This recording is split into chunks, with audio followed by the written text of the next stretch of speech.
আসসালামু আলাইকুম। আজ ঘুরতে এসেছি পদ্মা নদীর জাজিরা প্রান্তের পালেরচর বাজারে। আজ শুক্রবার, এখন সময় সকাল 6:40। এখনও বাজার শুরু হয়নি। বাজার শুরু হয় আনুমানিক সকাল 7টায়।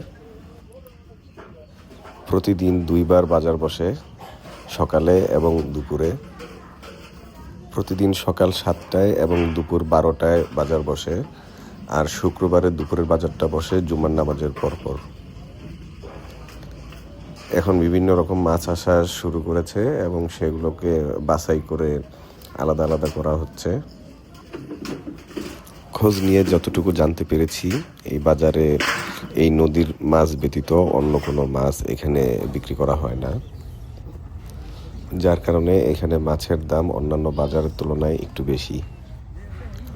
এখানকার নিলামে শুধুমাত্র এই বাজারের মাছ বিক্রেতা ব্যতীত অন্য কেউ অংশগ্রহণ করতে পারে না। তো বাইরে বেচবেন না? তবে যে মাছ বিক্রেতা নিলাম থেকে মাছ কিনবে, সে যেই দামে কিনবে তার থেকে 50 বা 100 টাকা বাড়িয়ে দিয়ে তার থেকে যে কেউ মাছ কিনে নিতে পারবে। মাছ মোটামুটি চলে এসেছে, হয়তো এখনই নিলাম শুরু হবে।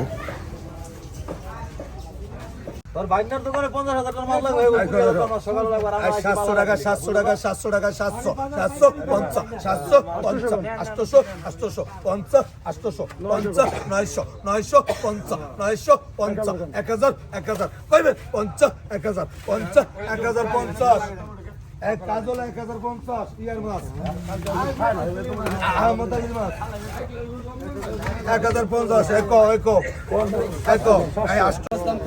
কোন মাছের দাম? এই মাছ আপনার দুপুরে একদিন আয়েন স্যার, সময় লইয়া শুক্রবার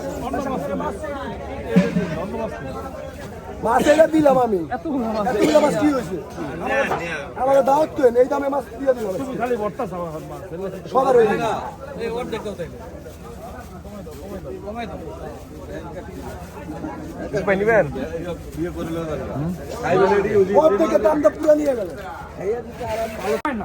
মাছ কেনার পর এখন প্যাকেজিং কার্যক্রম চলমান। আমাদের প্যাকেজিং এ আছে আপনাদের জন্য একটি সাজেশন হলো, এখন এটা সকলের অংশগ্রহণ করার চেষ্টা করবেন, কারণ এই সময় কাস্টমার